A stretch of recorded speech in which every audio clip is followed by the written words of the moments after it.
আতপ চাল আর খেজুরের গুড় দিয়ে যে এত সুন্দরভাবে পাকন পিঠা আপনারা বাড়িতে বানিয়ে নিতে পারবেন। এভাবে একবার হলেও পাকন পিঠা বাড়িতে বানিয়ে দেখবেন, এতটা মজার হয়েছিল এই পাকন পিঠাগুলো খেতে। আপনারা একবার হলেও এই পাকন পিঠাটা বাড়িতে বানিয়ে দেখবেন। তো চলুন ভিডিওটা শুরু করা যাক।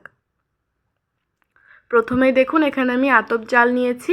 এখানে আমি আতপ চালটা দিয়ে দিচ্ছি। এখানে আমি 2 বাটি আতপ চালটা দিয়ে দিয়েছি। 2 বাটির জন্য হাফ বাটি জল দিয়ে দিচ্ছি।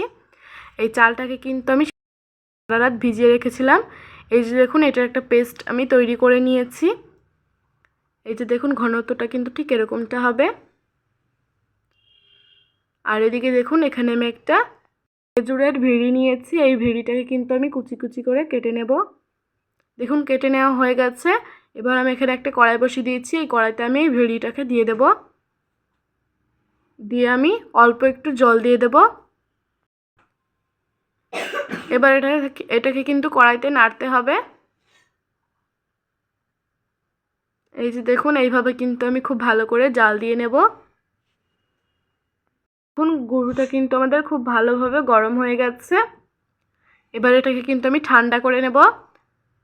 ঠান্ডা করে নেওয়ার পরে এবার দেখুন এই আতপ চালের পেস্টটাতে কিন্তু আমি খেজুরের গুড়টা দিয়ে দেব। এটাকে কিন্তু ছেঁকে দিতে হবে, অল্প অল্প করে দিয়ে দেব। এই যে দেখুন দিয়ে দিয়েছি। এবার আমি এখানে দিয়ে দেব বাটি চালের জন্য এখানে আমি হাফ কাপ ময়দা দিয়ে দিচ্ছি। এই ময়দাটাকে কিন্তু চেলে নিতে হবে। এবার আমি এখানে স্বাদ অনুযায়ী লবণ দিয়ে দিচ্ছি। দিয়ে এটাকে খুব ভালো করে কিন্তু মিশিয়ে নিতে হবে।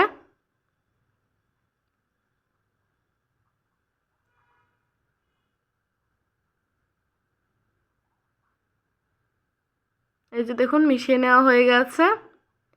বেটাটা কিন্তু খুব একটা পাতলাও হবে না, আবার খুব একটা ঘনও হবে না। একটা কড়াই বসিয়ে দিয়েছি। কড়াইতে আমি তেল দিয়ে দিয়েছি। তেলটা গরম হয়ে গেছে। আর এদিকে দেখুন আমি অল্প একটা হাতায় করে মেপে এই বেটারটাকে আমি তেলের ওপর দিয়ে দেব। তাহলে কিন্তু এটা এক মাপের হবে। এই যে দেখুন এবার ওপর দিয়ে আমি তেল দিয়ে দেব। এই যে দেখুন কতটা সুন্দরভাবে ফুলে উঠেছে পাকানগুলো। এইভাবে কিন্তু লাল লাল করে ভেজে দেখুন এই পিঠেটা কিন্তু তৈরি হয়ে গেছে। এটাকে আমি একটা থালের উপর তুলে নেব। এইভাবে কিন্তু সমস্ত পাকন পিঠাগুলোকে তুলে নিতে হবে। আর এই পাকনগুলো পিঠেগুলো ভাজার সময় কিন্তু অবশ্যই এভাবে চাসনা করে ওপরে পিঠের ওপরে এই তেলটা দিয়ে দিতে হবে, তাহলে কিন্তু খুব ভালো ফুলবে।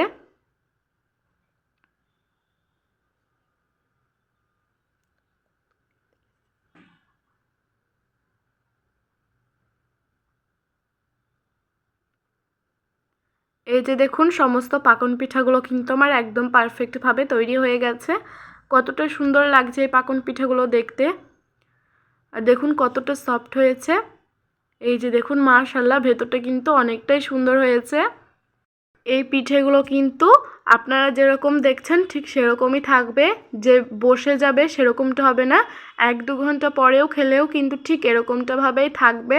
এতটা সুন্দরভাবে এই পিঠেগুলো তৈরি হয়েছে। দেখুন কতটা সুন্দর লাগছে দেখতে। এভাবে একবার হলেও পাকন পিঠা বাড়িতে বানিয়ে দেখবেন। ভিডিওটা কেমন হয়েছে অবশ্যই কমেন্ট করে জানাবেন। এই যে দেখুন কতটা সুন্দর হয়েছে।